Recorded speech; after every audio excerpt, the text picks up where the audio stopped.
La contaminación de plásticos. Antes de definir nuestra problemática, vamos a definir los plásticos. Los plásticos poseen un material muy persistente y se dispersan fácilmente. Podemos encontrarlos en todos los rincones del planeta. Se fotodegradan fácilmente con el sol y tardan hasta más de 100 años en degradarse. Definimos la contaminación plástica como la verdadera problemática. En la actualidad se desconoce la cantidad exacta de plásticos en los mares, pero se estima que hay hasta 50 billones de fragmentos, de los cuales el 80% proviene de tierra firme, el 70% de ellos queda en el fondo marino y además la producción global de plásticos en los últimos años se ha disparado. A nivel global, las causas de la contaminación se deben a sobreconsumos, mala gestión y falta de concientización. Las consecuencias de la contaminación a nivel global son que 8 millones de toneladas de basura al año llegan a los mares y océanos. Cada segundo, más de 200 kilos de basura van a parar a estos océanos o mares. Se formaron 5 islas de basura que están compuestas en su mayoría por microplásticos. Además, todo esto es una amenaza para la salud pública. Las islas de plástico están formadas en los 5 giros oceánicos, conocidos como los giros subtropicales, que son remolinos producidos por la acción rotatoria de la Tierra.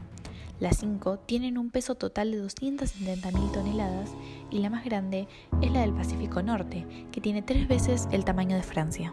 En lo que refiere a nivel global, la mayor parte del plástico está dividido en 4 partes. El polietileno se lo podemos encontrar en láminas, bolsas de plástico, botellas de bebida o aceite y productos abrasivos.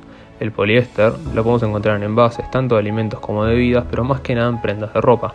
El polipropileno lo podemos encontrar en electrodomésticos y componentes de vehículos. Por último está el PVC, que se encuentra en la fabricación de tuberías, válvulas y ventanas. Hay una excepción, que son los microplásticos. Estos son la decomposición de todos los otros plásticos, que tienen un diámetro de 5 milímetros o menos. Debido a que no son biodegradables, los microplásticos terminan siendo absorbidos o digeridos por organismos, como nosotros los humanos, alojándose en nuestros cuerpos. Por último, en 2017, la ONU declaró que hay hasta 51.000 millones de partículas de microplástico en el mar.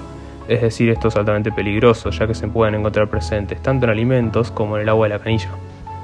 Los distintos tipos de plásticos tienen diferentes tipos de degradación y esto depende de los componentes de cada uno. Incluso existen algunos que no se logran degradar jamás.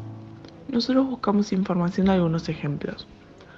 Las botellas tardan 500 años, siendo estas los objetos más contaminantes.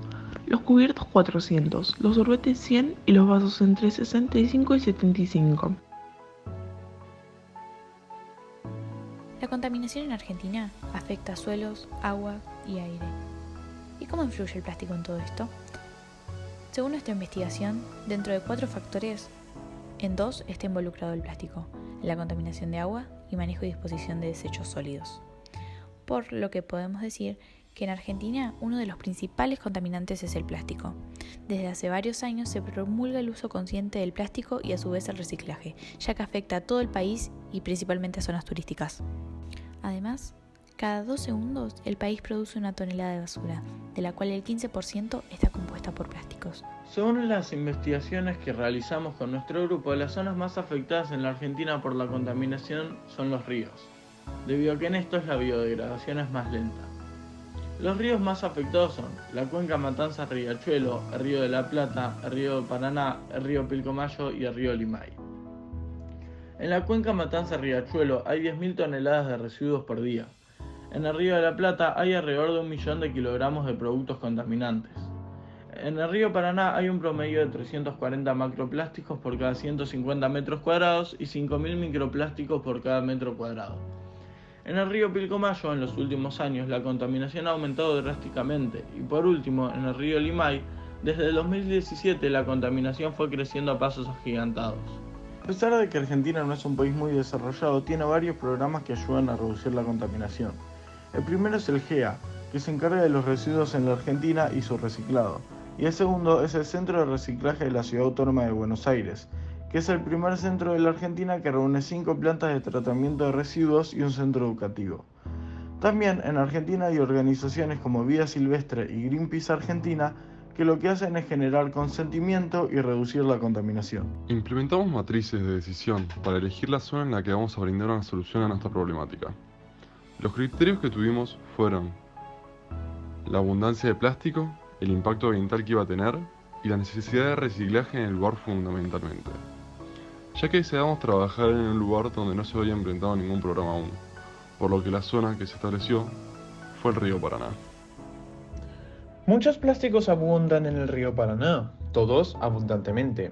Los plásticos a los cuales estamos haciendo referencia son entonces el PET o el polietileno, utilizado en la fabricación de envases comunes de botellas, el HDPE o polietileno de alta densidad, en cifras inglesas, utilizado también en la fabricación de envases, pero mayoritariamente de compuestos más densos, o el LDPE, polietileno de baja densidad, utilizado también para el envoltorio o bolsas de plástico.